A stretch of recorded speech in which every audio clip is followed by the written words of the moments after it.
এইটুকু বলে মেঘ শেষ করল। মেঘের চোখ দিয়ে অঝরে পানি পড়ছে। নিকাবের নিচে দেখে হয়তো তেমন কেউ বুঝতে পারছে না। সবার চোখেই নীলির পরিণতির কথা শুনে চোখ ছলছল করছে। আয়মান চৌধুরী মেয়েকে আগলে নিল।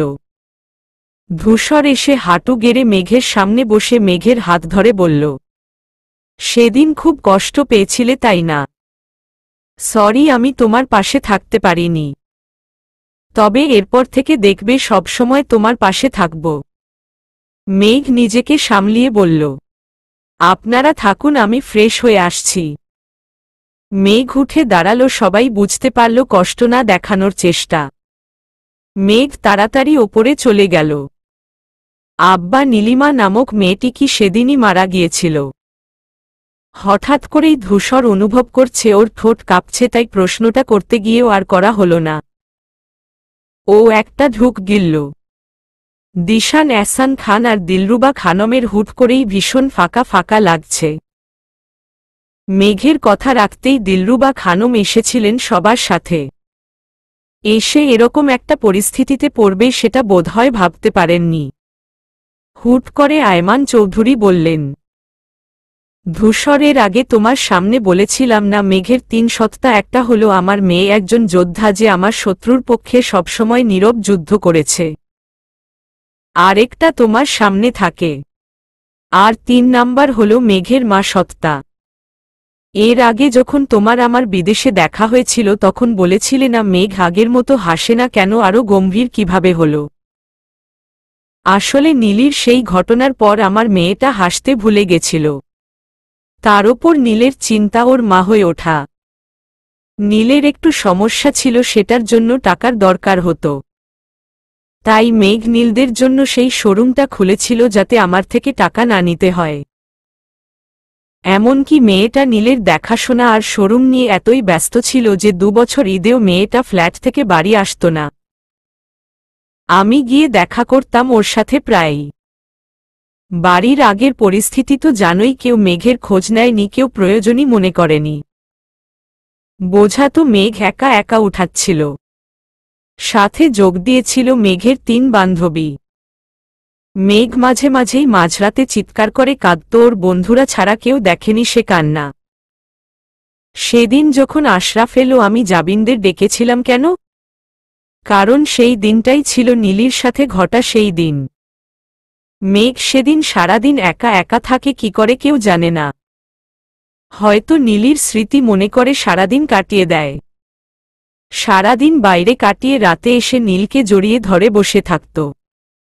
কারণ নীলি মেঘের কাছে কি সেটা মেঘ ছাড়া আর কেউ জানে না। নীলিমা শুধু মেঘের বন্ধুই ছিল না, বরং ওর বোন সাথে ওর মাও ছিল।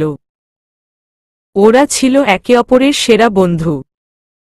তোমার সামনে ওই কষ্ট দেখাতে পারত না, তাই তোমাকে সেদিন যেতে দিইনি। তোমার প্রশ্ন থাকতেই পারে তোমাকে কেন জানায়নি। ও তোমাকে জানাতো, কিন্তু তার আগে মেঘ জানতে পারে আকাশের সাথে তোমার সম্পর্ক আছে। যদি তোমাকে জানায় তাহলে তোমার মাধ্যমে নীলকে ধরতে পারবে আকাশ। তাই তোমাকে বলেনি। তবে সে নীলকে নিয়ে সবসময় ভয় থাকত, সবার থেকে লুকিয়ে রাখত। যেদিন আশরাফদের কেস জিতল মেঘ ফোন পেয়ে চলে গেল কেন জানো? নীল দোলনা থেকে পড়ে হাত কেটে ফেলেছিল তাই। মেঘ সবসময় চায় নীল যেন ভালো থাকে, ওর মুখের হাসি যেন সবসময় থাকে। এই কারণে নীলের সামনে মেঘ কখনো মন খারাপ করে না। নীলের সামনে মেঘের থেকে সুখী কেউ নেই। নীল ও মেঘকে ছাড়া কিছুই বুঝে না, মেঘকে খুব ভালোবাসে, তাই তো আম্মু বলে। মেঘের পড়াশোনা শেষ করে যখন ও বাড়ি আসে তখন ও প্রতিদিন নিয়ম করে নীলের সাথে দেখা করত। ও নিজেই জানে না নীল ওর কাছে কি, শুধু জানে নীলের কিছু হলে ও জিন্দা লাশ হয়ে যাবে। আয়মান চৌধুরীর কথা শুনে মায়মুনা চৌধুরী কাঁদতে লাগল। তার মেয়েটা এত কষ্ট করেছে অথচ তিনি জানার প্রয়োজনই মনে করেননি। উল্টো বাড়ি না আসার জন্য ঢং বলে অবজ্ঞা করেছে। সবার চোখেই পানি চলে এসেছে। একটা মেয়ে কি করে একা একা এত কষ্ট সহ্য করতে পারে? ধূসরের চোখ দিয়ে পানি গড়িয়ে পড়ল। একটু আগেই বিয়ে বাড়িটা উৎসব মুখর ছিল, হুট করেই যেন শোকসভায় পরিণত হয়েছে। ওদিকে হীর নীলকে ফ্রেশ করিয়ে বিছানায় বসিয়ে চুল ঠিক করে দিচ্ছিল, সেই সময় মেঘ গিয়ে নীলকে জড়িয়ে ধরল। নীল ও তার আম্মুকে জড়িয়ে ধরল। হুট করে নীল বলল, আম্মু আজ বাড়িতে অনুষ্ঠান চলছে, আমি কি এই পুরনোটি শার্টেই থাকব? তুমি আমার জন্য নতুন জামা কিনোনি? আচ্ছা, তোমার বাড়ি কি আমার জামা আছে? নীলের কথা শুনে মেঘ হাসল আর বলল, নীলবাবু, তুমি জানো তোমার জন্য আমি অনেক সুন্দর দেখে একটা সাদা পাঞ্জাবি আর সাদা কোটি কিনেছিলাম, কিন্তু তোমাকে দেওয়া হয়নি। সবাই নতুন জামা পরবে, তুমি কি পুরনো জামা পরেই থাকবে? এটা তো তোমার আম্মু হতে দিতে পারে না, তাই না? এই আমি নতুন জামা পরব।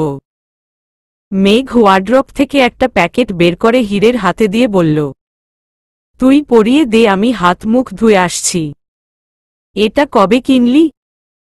ধূসরের জন্য পাঞ্জাবি কিনতে গিয়েছিলাম, সেদিন ছোট পাঞ্জাবিটা দেখে নীলের জন্য সেইম সবকিছু কিনেছিলাম। দেব দেব করে দেওয়া হয়ে উঠেনি, তারপর আমার ওই অবস্থা হলো, ভুলেই গিয়েছিলাম। নীলের কথাই মনে পড়ল। বলেই মেঘ নিকাব খুলে হাত মুখ ধুয়ে এলো। ততক্ষণে হীর নীলকে রেডি করে দিয়েছে। মেঘ আসতেই নীল বলল, আম্মু দেখো, আমাকে একদম আব্বুর মতো লাগছে, সেইম সেইম। মেঘ হেসে বলল, হুম, লাগছে তো নীলবাবু।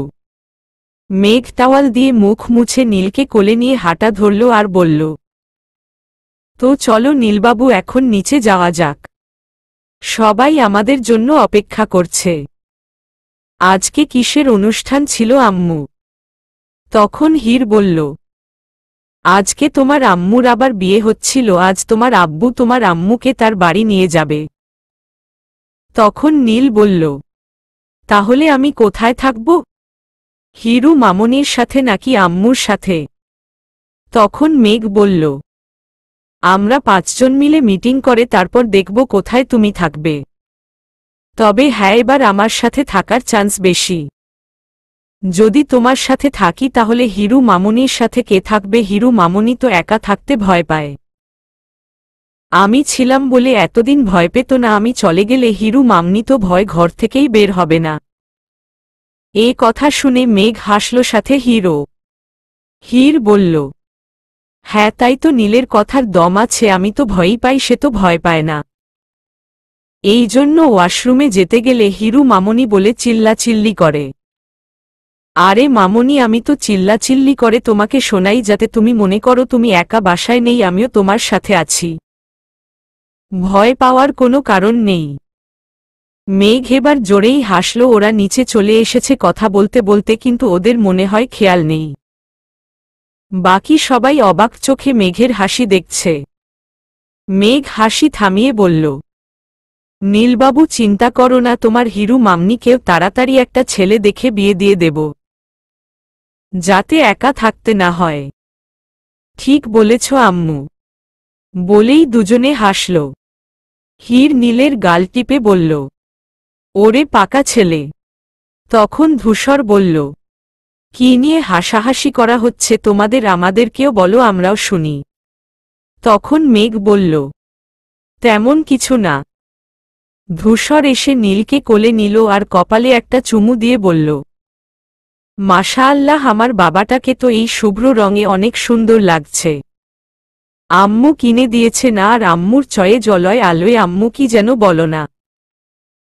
নীলের কথা বলার ভঙ্গি, তবে সবার ঠোঁটে হাসি ফুটে উঠল। মেঘ হেসে বলল, ওটা অলওয়েজ হবে। হ্যাঁ, ওটাই অলওয়েজ বেস্ট।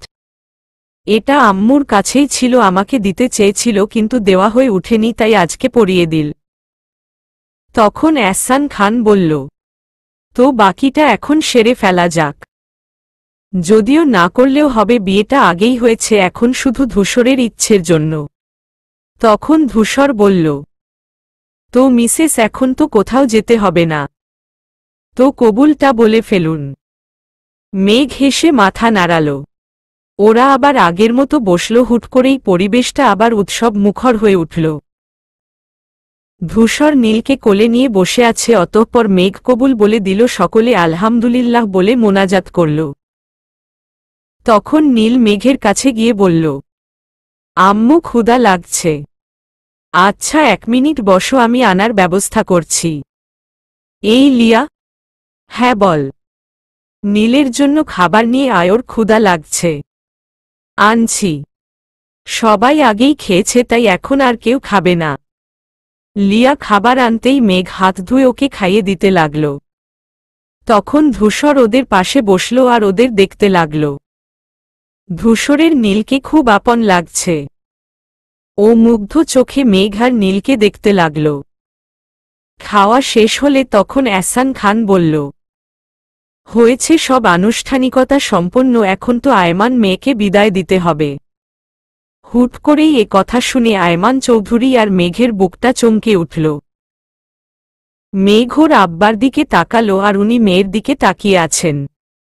আয়মান চৌধুরী মেয়ের দিকে এগিয়ে এলেন, ওনার চোখ ছলছল করছে। মেঘ একদৃষ্টিতে তার আব্বার দিকে তাকিয়ে আছে। মেঘ আয়মান চৌধুরীর মুখোমুখি দাঁড়ালো আর বলল, আম্মা। মেঘ আয়মান চৌধুরীকে জড়িয়ে ধরে বলল, আব্বা একদম কাঁদবেন না। মুন আপুর বিয়েতে আজানকে কি বলেছিলাম আপনার মনে আছে? এটা আমাদের সাময়িক বিচ্ছেদ আব্বা।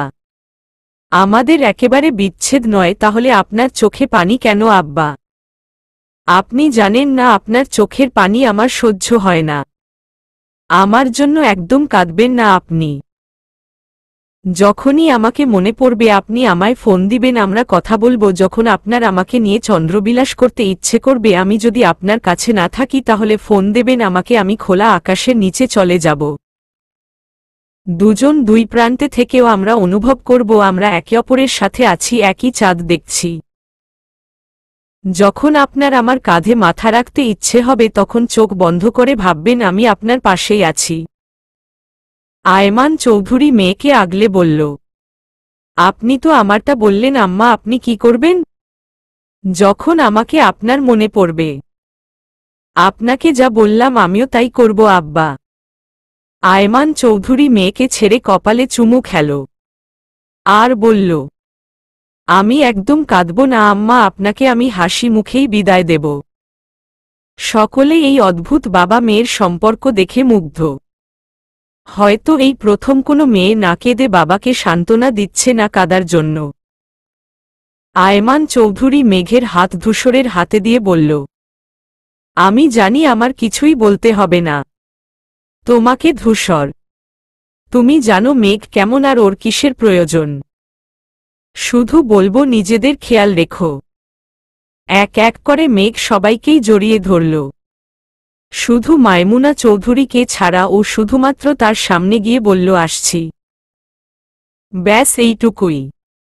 আর আজান সে তো অন্য লেভেলের, তাকে বুঝিয়েও লাভ হয়নি। সে মেঘকে ধরে চিৎকার করে কাঁদতে লাগল। ভাইয়ের এত ভালোবাসা দেখে মেঘের চোখ থেকে এক ফোঁটা পানি গড়িয়ে পড়ল। মেঘ তাড়াতাড়ি সেটা মুছে ফেলল। নীল তো হা করে সবাইকে দেখে যাচ্ছে। আপাতত সে ঈশানের কোলে অবস্থান করছে। মেঘের 3 বান্ধবীর কোনো হেলদোল নেই। তা দেখে ঈশান জাবিনদের কাছে গিয়ে বলল, বান্ধবীর বিদায় হচ্ছে, তোমরা 3 জন কাঁদছ না কেন? তখন হীর বলল, ঈশান ভাইয়া আমরা কাঁদব কোনো দুঃখে যেখানে কিনা আমার বান্ধবীই কাঁদছে না? আজব কথাবার্তা বলছেন তো আপনি। তখন জাবিন বলল, একদম ঠিক, তাছাড়া ও কি আমাদের ছেড়ে 7 সমুদ্র 13 নদী পাড়িয়ে দিচ্ছে নাকি? আজাইরা একদম চুপ থাকুন। তখন লিয়া বলল, ওরা দুজন একদম ঠিক বলেছে ঈশান ভাইয়া। তখন ফাহিম পেছনে থেকে বলল, কি নিষ্ঠুর তোমরা। তখন 3 জনেই একসাথে বলল, আমরা নিষ্ঠুর, কারণ নিষ্ঠুর মেয়েটার বান্ধবী আমরা। 3 জনে এমনভাবে একসাথে বলল যে সবাই ওদের দিকে তাকাল। ঈশান আর ফাহিম তাদের বউ আর শালিদের কর্মকাণ্ডে ভ্যাবাচ্যাকা খেয়ে গেল। মেঘ এবার এসে ওদের 3 জনকে একসাথে জড়িয়ে ধরল। ওরা আজকের জন্য শুভকামনা জানাল। তখন হীর বলল, যাক বাবা মেঘ, তোরটাও ডান। এখন তাড়াতাড়ি আমার একটা হিল্লে করে ফেল। বয়স তো হলো, বুড়ি হয়ে যাচ্ছি। সব কিন্তু তোদের দায়িত্ব। তখন লিয়া হেসে বলল, হয়ে যাবে বান্ধবী, নট টেনশন। দেখ, বিয়ে বাড়িতেই কত ব্যাচেলর ছেলে ঘুরে বেড়াচ্ছে, একটাকে ধরে করলেই হয়। মেঘরা চার বান্ধবী হাসল এটা নিয়ে। তখন ধূসর কাছে এসে বলল, তো মিসেস, এবার যাওয়া যাক। মেঘ হাসতে করে বলল, হুম। তখন ধূসর ঈশানের থেকে নীলকে কোলে নিয়ে বলল, তো নীলবাবু, এবার আব্বুর সাথে আব্বুর বাড়ি যাওয়া যাক। মেঘ অবাক চোখে ধূসরকে দেখছে। তা দেখে ধূসর বলল, ওভাবে তাকিয়ে আছো কেন? তুমিই না বলেছ আমার সাথে নীলের দেখা হলে আমরা একসাথে থাকব। তাহলে তাছাড়া আমাদের সাথে যাবিন, হীর আর লিয়াও যাচ্ছে। ও আচ্ছা। মেঘ শেষবারের মতো আয়মান চৌধুরীর কাছে থেকে বিদায় নিয়ে গাড়িতে উঠল। ধূসরও উঠল। নীল যাবে হীরদের সাথে। গাড়ি চলতে শুরু করল। ধূসর মেঘকে এক হাত দিয়ে জড়িয়ে ধরে বলল, মেয়ে, তুমি এত ভালো কেন? মেঘ কিছু বলল না। তখন ধূসর আবার বলল, মন খারাপ লাগছে নাকি এখন? মেঘ ছোট করে জবাব দিল, না। শুনো মেয়ে, তোমাকে আমি বেশ ভালো করেই জানি এবং চিনি। তুমি ওপরে যতই শক্ত দেখাও, ভেতরটা ততই নরম। তুমি যে তোমার আব্বাকে কাঁদতে বারণ করলে আর নিজেও কাঁদলে না, এর কারণ শুধু তুমি তোমার আব্বার কান্না না, তোমার আব্বাও তোমার কান্না সহ্য করতে পারে না। তুমি কাঁদলে সে আরও অসহায় বোধ করত, আরও ভেঙে পড়ত। কারণ তুমিই তোমার আব্বার শক্তি আর সাহস। আপনি আমায় এত বুঝেন কেন ধূসর? আপনি সবকিছু মুহূর্তেই বুঝে ফেলেন। আজ এত কিছু হলো, একবার ও আমাকে ভুল বুঝলেন না। আবার আমার জন্য একজনকে খুব বাজেভাবে মারলেন। তোমায় আমি ভালোবাসি মেঘ, অন্যের কথায় আমি তো তোমার দিকে আঙুল তুলতে পারি না যদি কারণটা মিথ্যা হয়। তাছাড়া ও তোমার গায়ে হাত তুলেছে, ওর সাহস হলো কি করে তোমার গায়ে হাত দেওয়ার, তাই মেরেছি, তাই বলা চলে ওর ভাগ্য ভালো। তাছাড়া আমি তোমাকে বেশ ভালোভাবেই চিনি। এখনকার সময়ে আমরা অন্যের কথায় বিশ্বাস করে অনেক সুন্দর সম্পর্কগুলো নষ্ট করে দিই। তখন এটা ভাবি না সামনের মানুষটাকে আমি চিনি ভালোমতো, তাকে ভালোবাসি, ব্যাস অন্যের কথায় তাকে দোষ দিয়ে আমার জীবন থেকে বের করে দিই। আমাদের সকলের উচিত আমাদের সামনের মানুষটাকে আগে বিশ্বাস করা, তারপর ঠিক বেঠিক অনুসন্ধান করা, তারপরে যদি সে ভুল প্রমাণিত হয় তাহলে তখন আমরা তাকে ছেড়ে দেওয়ার সিদ্ধান্তে আসতে পারি। এসব বাদ দাও। হুম। ধন্যবাদ আমাকে এতটা ভরসা বিশ্বাস করার জন্য। সবথেকে বড় কথা, আমাকে এতটা ভালোবাসার জন্য।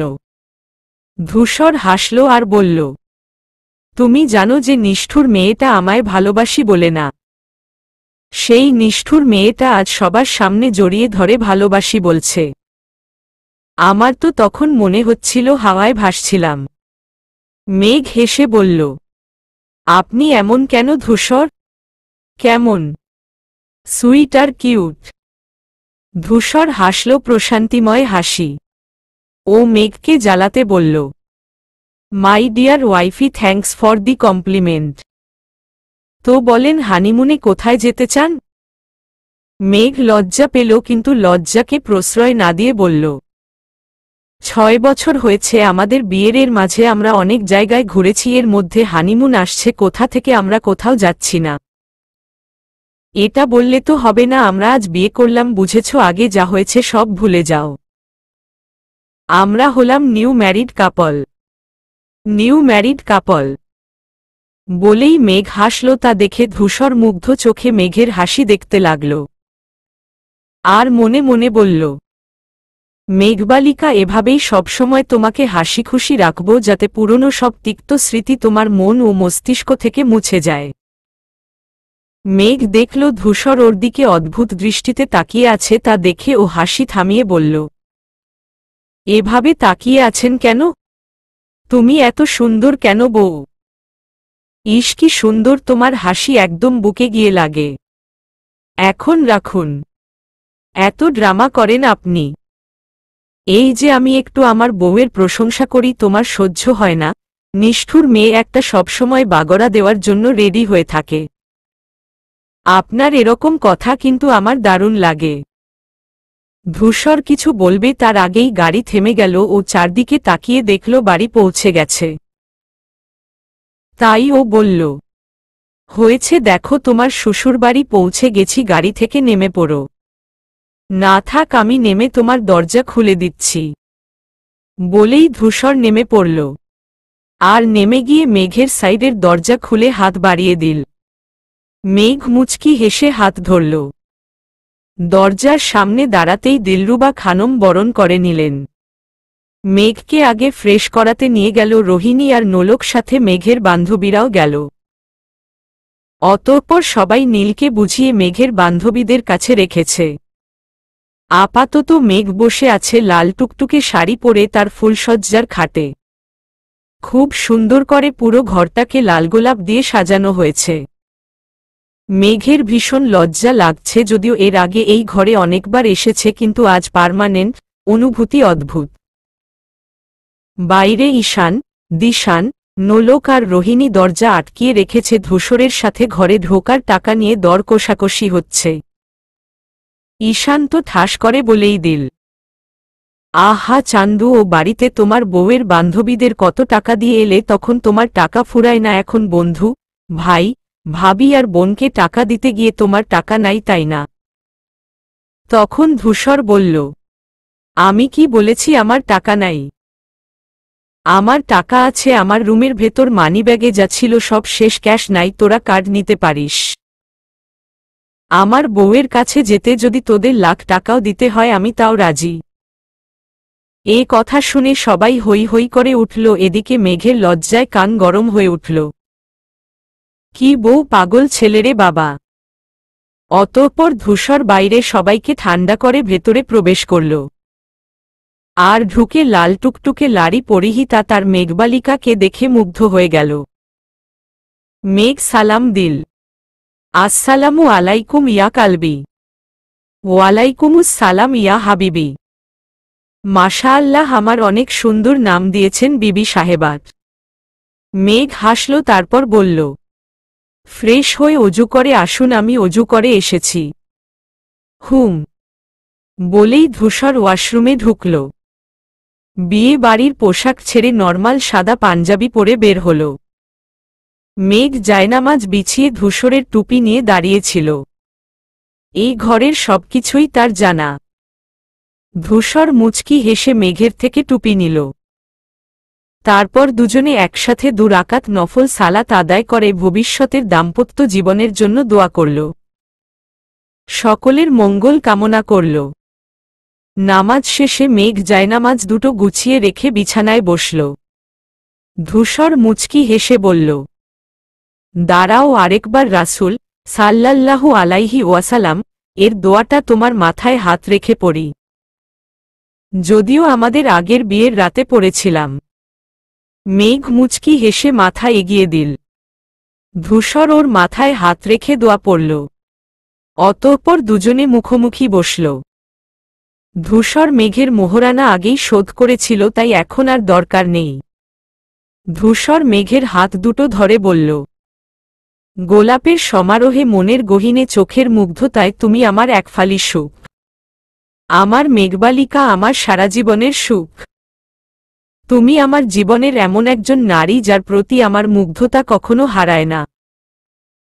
তোমার দিকে তাকালে আমার চক্ষুদ্বয় শীতল হয়ে যায়।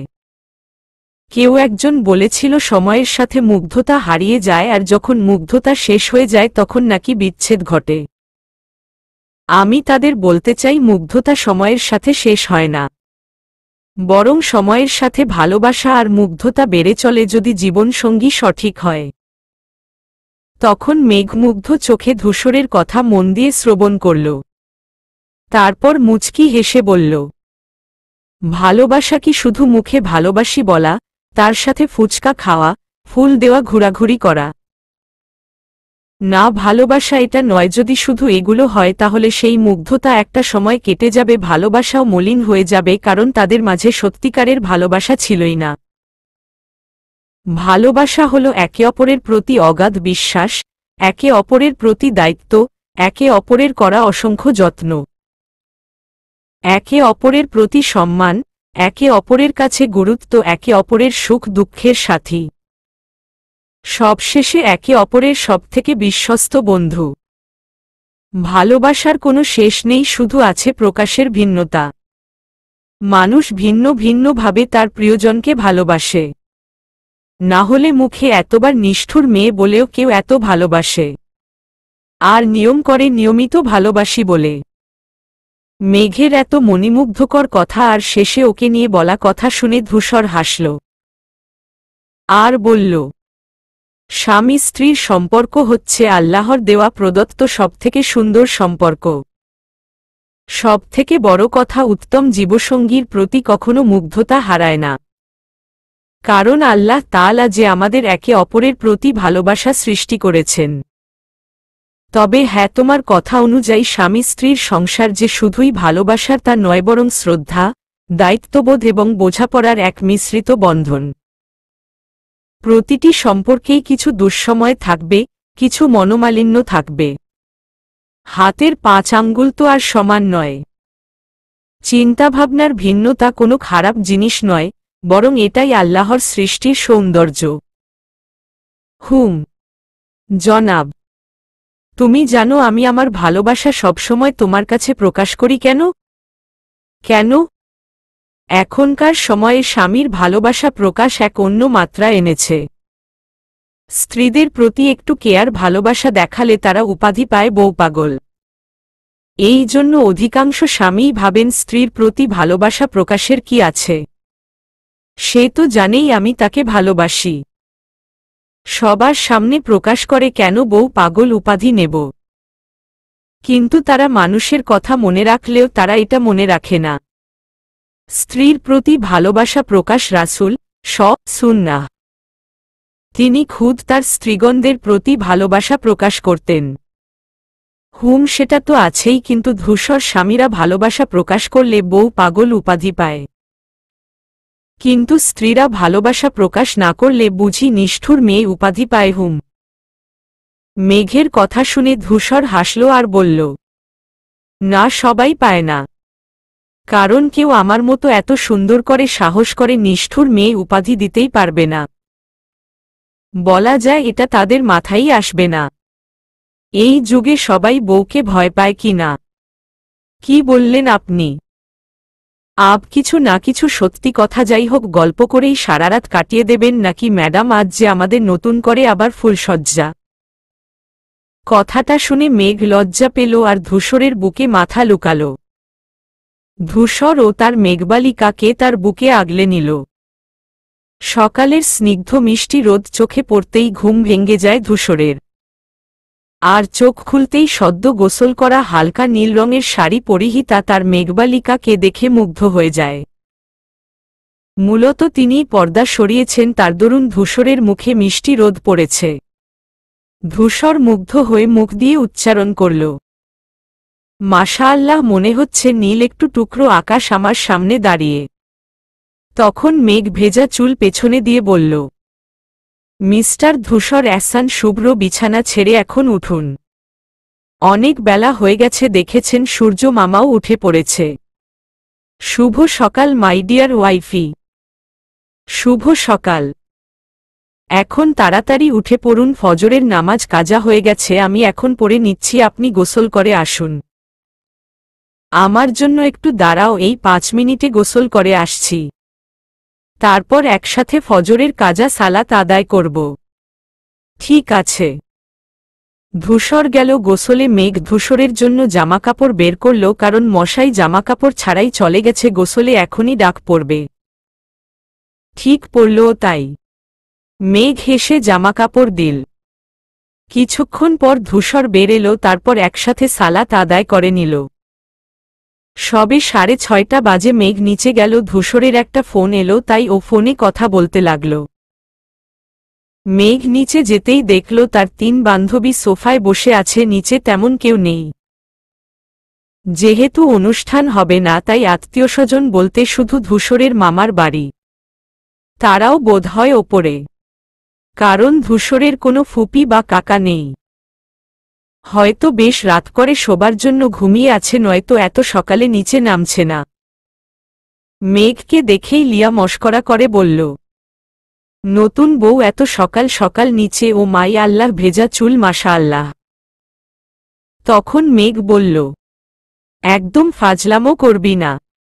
আরে এখন যদি ফাজলামো না করি তাহলে কখন করব বান্ধবী? তখন হীর বলল, এই বিয়াত তারা আমি এখানে আবিত্তা, আর সব থেকে বড় কথা আমি অত কিছু বুঝি না, তাই আপনাগো বর্গ কথা আমার সামনে কইবেন না, ঠিক আছে? তখন লিয়া বলল, আমরা হইলাম বড় আর তুমি কচি খুকি। ঠিক সময় তোর বিয়ে হলে তোর পুলাপাইন স্কুলে যাইত। তখন জাবিন বলল, তোরা চুপ করবি। আহা সোনা, তোমার তো নতুন নতুন বিয়া হইছে, যদি তোমারেও বলি তাই মেঘের টান টানতেছ, তাই না? লিয়ার কথায় জাবিন কিছু বলবে তার আগেই মেঘ বলল, তোরা থামবি কি শুরু করছিস? আর লিয়া তুই চুপ থাক, আর কিছু বলবি না, যার জন্য এখানে আসতে বলেছি। তখন হীর বলল, বলে ফেল, তোর মেসেজ পেয়েই তো এলাম। তোদের মধ্যে কেউ একজন আমার অফিসে যাবি, ওখানে আমার অ্যাসিস্ট্যান্ট মেয়েটার কাছ থেকে একটা কাগজ নিয়ে আসবি। মেয়েটির সাথে সব কথা হয়েছে, কাল রাতে সে সব কিছুর ব্যবস্থা করে ফেলেছে, সকালে মেসেজ করে জানিয়েছে যে পেপার রেডি। আমিই যেতাম, কিন্তু আমার যাওয়াটা আজ শোভনীয় নয়। কেন যেন মনে হচ্ছে আজ কিছু একটা ঘাপলা তো হবেই, তাই প্রি প্ল্যান করা। কালকে আকাশের কথা শুনে মনে হলো সে জেল থেকে খুব তাড়াতাড়ি আর সহজেই বেরিয়ে যাবে, তাকে কেউ সাহায্য করছে। আর যতদূর মনে হচ্ছে ও আমাকে অন্যভাবে ফাঁসাবে। তাই আমাদের সতর্ক থাকতে হবে। কথাগুলো পরেও বলা যেত, কিন্তু সবার সামনে বললে সবাই টেনশন করত, সব থেকে বেশি ধূসরে। তাই এখন বলে রাখছি। কিন্তু কিসের কাগজ? সেটা পড়ে জানতে পারবি। এখন কে যাবি সেটা তোরা ডিসাইড কর। তখন হীর বলল, এখানে সবার জামাই আছে, আমার নাই, তাই আমিই যাইগা। তখন জাবিন বলল, তুই কত ভালো হীর, আমগো মনের কথা বুঝে ফেলছস। নতুন নতুন বিয়ে করছো না, চান্দু জামাইয়ের কাছাকাছি থাকবা, তার খাতির যত্ন করবা, তাই না? হইছে, থামো বোয়িং, তুই আর ড্রামা করিস না, যা। তখন মেঘ বলল, আচ্ছা নীল কোথায়? এখনো ঘুম নাকি উঠে পড়েছে?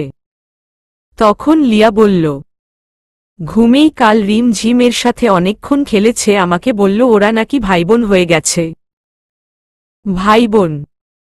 তখন দিলরুবা খানম ড্রয়িং রুমে আসলো, মেঘদের দেখে বলল, আরে মেঘ, তোমরা নিচে চলে এসেছ। নতুন বউ নিচে চলে এলো, আর আমরা বাড়ির পুরনোরা এখনো নিচে আসতে পারলাম না। তখন মেঘ হেসে তার দিকে এগিয়ে গিয়ে বলল, আহ মা, এটা কোনো ব্যাপার না। কি রান্না করবেন? আমি আপনার হেল্প করে দিচ্ছি, চলুন।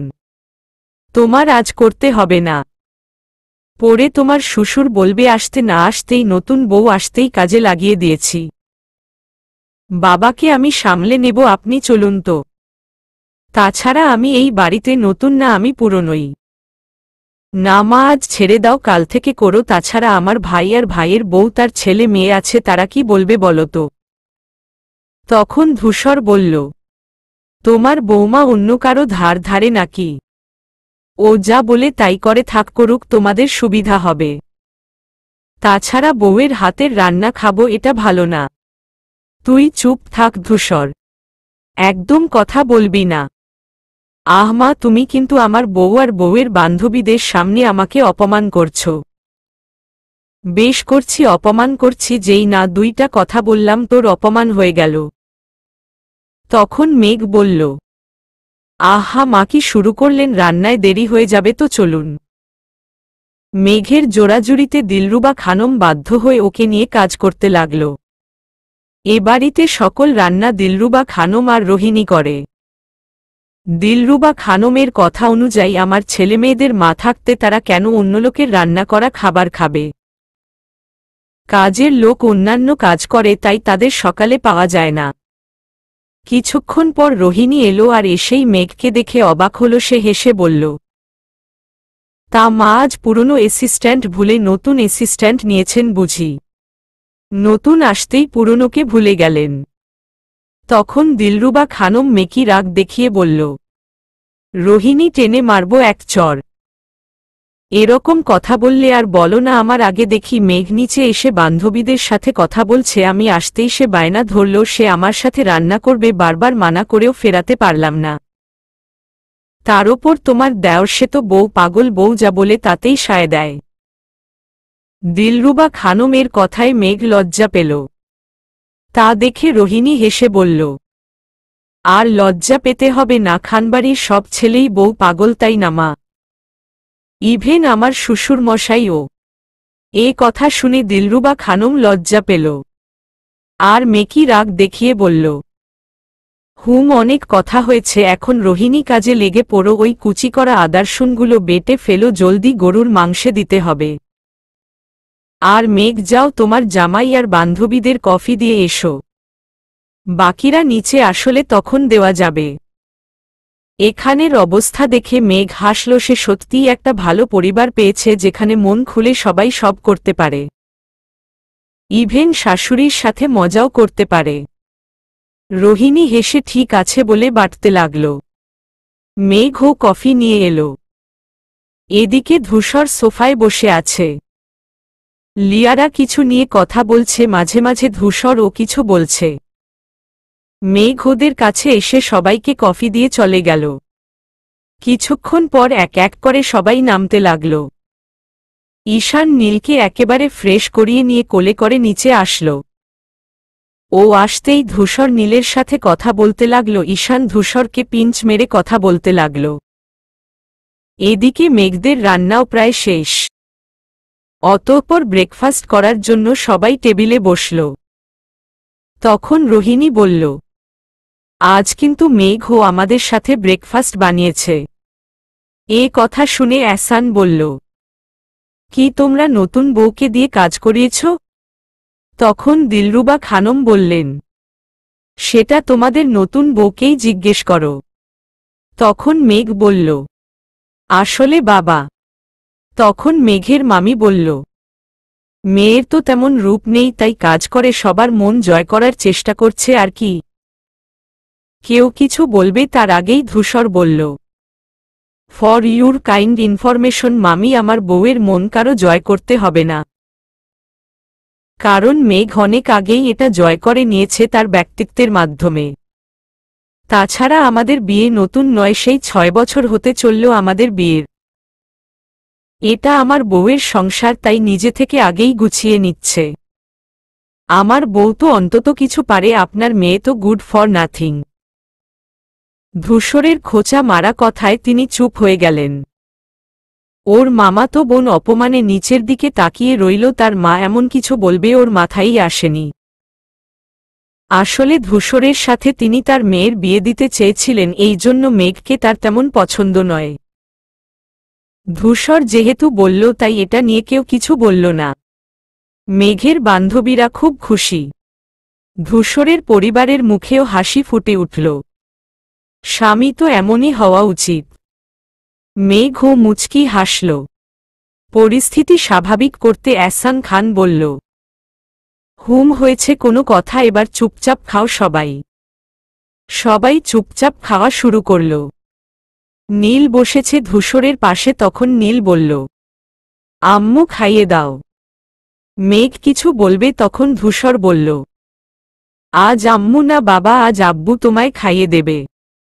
তখন রিমঝিম বলল, আর আমাদের কে খাওয়াবে না চাচ্ছু? আহা আমার মিষ্টি বাচ্চারা, হ্যাঁ তোমাদের কেউ খাইয়ে দেব। তাহলে বাচ্চা পার্টি, চলো আমরা সোফায় যাই, একসাথে 3 জনকে খাইয়ে দেব। রিমঝিম বলে সোফায় চলে গেল। বাকিরা কেউ কিছু বলল না। মেঘ ধূসরের ব্যবহারে মুগ্ধ। মেঘ বুঝতে পারল ধূসর নীলকে নিজের ছেলে ভাবতে শুরু করছে। ধূসর ওদের খাওয়াচ্ছে, মেঘমুগ্ধ দৃষ্টিতে ওদের দিকে তাকিয়ে আছে।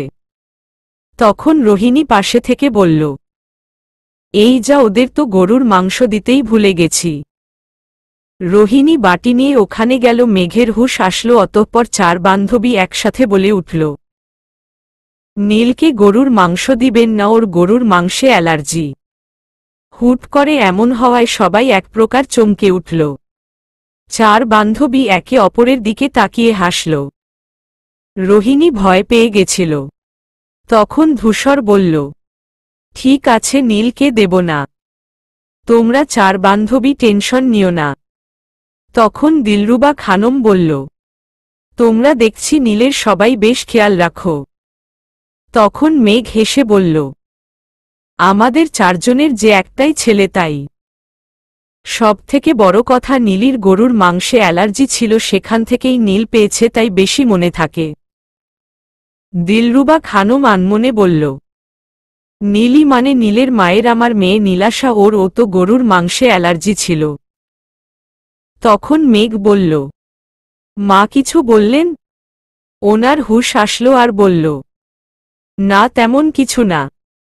সবার খাওয়া হয়ে গেছে, এবার বসবে দিলরুবা খানম, রোহিণী আর মেঘ। ধূসর ও ওদের নীলদেরকে খাইয়ে দিয়েছে। রোহিণী আর দিলরুবা খানম বসে পড়লেন। মেঘ হীরকে ডেকে সবকিছু বুঝিয়ে দিল। হীর ওপরে গেল রেডি হতে। তারপর মেঘ এসে ড্রাইনিং ধূসরের পাশের চেয়ারে বসল।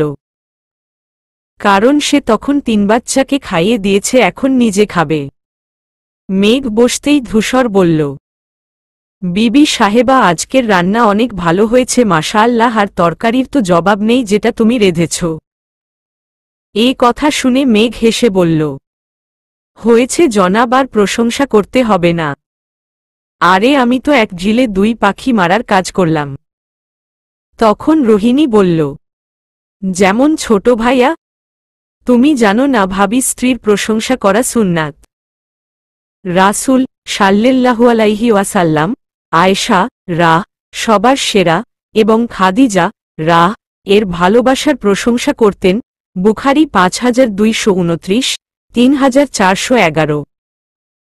তাই মেঘের প্রশংসা করলাম, বউও খুশি হল আর সুন্নাত পালন করাও হল। তো বিবি সাহেবা, আজকে কি হয়েছে বলো তো? বাচ্চাদের সাথে তোমাকেও খাইয়ে দিতে ইচ্ছে করছে।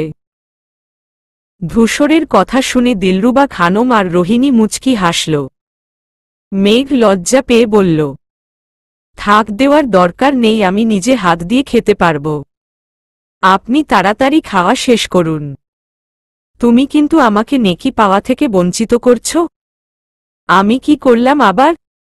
স্ত্রীর মুখে খাবারের লোকমা তুলে দেয়া সুন্নাত। স্ত্রীকে খাবার খাইয়ে দিলে তা সদকা হিসেবে কবুল হয় এবং তার প্রতিদান রয়েছে, মানে হল নেকি রয়েছে। আবু দাউদ 2864। তুমি কিন্তু তা থেকে আমাকে বঞ্চিত করছ। এটা ঠিক না। মেঘ লজ্জা পেল। তখন দিলরুবা খানম বলল, আহা ধূসর, দেখছিস না মেয়েটা লজ্জা পাচ্ছে, আজ ছেড়ে দে, পড়ে খাইয়ে দিস। আচ্ছা ঠিক আছে, জাস্ট এক লুকমা দেব, তারপর ও নিজের হাতে খাবে। বলেই ধূসর মেঘের সামনে এক লুকমা তুলে ধরল। মেঘ সে তো লজ্জায় শেষ, বাকিরা মিটিমিটি হাসছে। কারণ সবাই ড্রয়িং রুমেই বসা। কারো কারো কাছে ঢং ও লাগল। মেঘ কোনো রকমে ধূসরের হাত থেকে এক লুকমা খেল। তারপর মাথা নিচু করে খেতে লাগল। ধূসর ও বউয়ের দিকে তাকিয়ে মুচকি হেসে খেতে লাগল। অতঃপর সবার খাওয়া শেষ হলে ওরা সবার সাথে ড্রয়িং রুমে বসল। ততক্ষণে হীর রেডি হয়ে চলে গেছে। সবাই জিজ্ঞেস করছিল কোথায় যাচ্ছে, ও বলে দিয়েছে কাজ আছে। ড্রয়িং রুমে আসতেই তখন এহসান খান বলল, মেঘ আয়মানের সাথে কথা হয়েছে? জি বাবা, ঘুম থেকে উঠে তার সাথে কথা হয়েছে। কখন আসবে বলেছে কিছু, আসলে এখন ফোন করছি, ফোন ধরছে না। আসলে বড় করে অনুষ্ঠান করছি না ঠিকই, কিন্তু বিজনেস পার্টনাররা জেকে ধরেছে, বুঝতে পারছো, তাই ছোটখাটো একটা অনুষ্ঠান রেখেছি। তোমার সমস্যা নেই তো? আসলে সরি, তোমাকে আগে জানানোর উচিত ছিল। সমস্যা নেই বাবা, আমি ভালোমতো সব মানিয়ে নেব। আর আব্বা ওনারা বোধহয় বিকেলের দিকে আসবে। আচ্ছা ঠিক আছে, তুমি ওপরে গিয়ে রেস্ট নাও। দুপুরেই সবাই চলে আসবে। আচ্ছা। মেঘ ওপরে এলো, সাথে লিয়া আর জাবিন ও নীল রিমঝিমকে নিয়ে খেলায় মত্ত হয়ে গেল। নিচে ধূসররা বাবা ছেলেরা মিলে কিছু ডিসকাস করতে লাগল। ঈশানের একটু কাজ আছে তাই ও চলে গেল। প্রায় 2 ঘন্টা পর হির ফিরল। মেঘের কাছে আসলো, দেখল ধূসর আছে তাই ও ওর সাথে কথা না বলেই চলে গেল। অতঃপর দুপুরে সবাই মেঘকে রেডি করতে এলো। ধূসর আজকের জন্য একটা শুভ্র রঙের গ্রাউন আর ক্রিম রঙের হিজাব নিকাব কিনে রেখেছিল, কারণ অনুষ্ঠান না হলেও চৌধুরী বাড়ির সকলে আসত। আর শুভ্র রং হল মেঘ আর ধূসরের ফেভারিট রং, তাই ওটাই বেস্ট। অতঃপর সবাই মেঘকে রেডি করিয়ে দিল। ধূসর তখন চলে গেছিল, ওর রেডি হওয়া শেষ, তাই রুমে এসে নিজেও রেডি হয়ে গেল। ক্রিম কালারের শার্ট, ওপরে সাদা কোট আর সাদা প্যান্ট। দুজনের ডাক পড়তেই ওরা নিচে নেমে এলো। ধূসর মেঘের হাত ধরে নিচে আসছে। আপাতত কেউ এখনো আসেনি, সবাই ওদের দুজনের প্রশংসা করল। তখন সদর দরজায় দেখা গেল কতগুলো পুলিশকে। হুট করে পুলিশ দেখে সবাই ঘাবড়ে গেল। এহসান চৌধুরী আর ধূসর এগিয়ে গিয়ে জিজ্ঞেস করল কিসের জন্য এখানে এসেছে। তখন পুলিশ অফিসার বলল, আমরা কাশফিয়া আয়মান মেঘকে অ্যারেস্ট করতে এসেছি। কথাটা শুনে এক প্রকার সবাই চমকে উঠল, সবথেকে বেশি ধূসর। তখনই আয়মান চৌধুরীরা সবাই এসে পড়ল। তাদের বিকেলে আসার কথা থাকলেও এহসান খানের কথায় এখনই চলে এসেছে। তিনি সদর দরজায় পুলিশের কথা শুনে বলল, মানে কি বলছেন কি? সবাই সদর দরজায় তাকিয়ে তাদেরকে দেখল। আয়মান চৌধুরী তাড়াতাড়ি মেয়ের কাছে এলো। তখন মেঘ বলল, আব্বা রিল্যাক্স। তখন পুলিশ অফিসার আবার বলল, কাশফিয়া আয়মান মেঘকে ডাকুন। তখন মেঘ বলল, আমিই কাশফিয়া আয়মান মেঘ। তো পুলিশ অফিসার, আপনি কিসের জন্য আমাকে অ্যারেস্ট করতে এসেছেন? আপনার নামে অভিযোগ আছে আপনি জোর করে নীল খান নামক একটা বাচ্চা ছেলেকে আটকে রেখেছেন, তার পরিবারের কাছে থেকে দূরে রেখেছেন। তখন ধূসর বলল, সব মিথ্যে কথা। মেঘ এরকম কিছুই করেনি। সেটা তো আমরা জানি না, আমাদেরকে আমাদের কাজ করতে দিন। তখন আয়মান চৌধুরী বললেন, আমার মেয়েকে আমি কোথাও নিয়ে যেতে দেব না। ধূসর নীলকে ডাকো। তখন মেঘ বলল, আহা আব্বা, এত চিন্তা কেন করছেন? তো অফিসার, অভিযোগটা কি আকাশ মাহমুদ করছে নাকি শেফালি খান? জি, দুজনেই, ওনারা তো একই পরিবার। তখন নীলকে নিয়ে ধূসর আসলো। নীল দৌড়ে মেঘের কাছে গিয়ে বলল, আম্মু কি হয়েছে? এখানে এত পুলিশ কেন? কিছু না নীলবাবু, তুমি যাও তো খেলো। আর ধূসরের মাঝখানে নীলকে টানার কি হলো? নীল মেঘের কথা মতো চলে গেল। তখন ধূসর বলল, এটা দেখেও বলবেন মেঘ নীলকে জোর করে আটকে রেখেছে? ও শত জানি না, আমাদেরকে আমাদের কাজ করতে দিন। কনস্টেবল যাও, হাতকড়া পরাও আর নিয়ে চলো। তখন মেঘ বলল, আরে দাঁড়ান, এত তারা কিসের? হির, যা সকালের কাগজটা নিয়ে আয়। হির গিয়ে কাগজটা নিয়ে এলো। মেঘ সেটা হাতে নিয়ে পুলিশ অফিসারের কাছে গিয়ে বলল, ধরুন অফিসার, অভিযোগটা মিথ্যা হলেও এটা আসল। অফিসার কাগজ দেখে বলল, তার মানে আপনি জানতেন আজ এরকম কিছু হতে পারে? আপনার বন্ধু আকাশ মাহমুদকে আমি ভালোভাবেই চিনি, সে ঠিক কি করতে পারে সেটাও তার কাজ দেখে ধরতে পারি। এখন আপনি আসুন, আর হ্যাঁ, কাইন্ডলি আকাশ মাহমুদকে বলে দেবেন যাই হয়ে যাক না কেন নীল তার হাতে কখনোই আসবে না। যতই ভালোগিরি দেখিয়ে শেফালি খানকে প্রলোভিত করুক না কেন, সে কিছুই করতে পারবে না। এখন আপনারা আসতে পারেন। এখন না হয় আপনাকে না নিয়ে যেতে পারলাম, কিন্তু করতে তো ঠিকই যেতে হবে। সেটা যখন যাব দেখা যাবে, এখন আসতে পারেন। তবে এটা দেখে ভালো লাগলো, বন্ধু ঠিক করুক কিংবা ভুল, আপনি আপনার বন্ধুর পাশে আছেন। পুলিশটা রেগে সবাইকে নিয়ে চলে গেল। বাকিরা সব চেয়ে চেয়ে দেখল। অতঃপর চলবে।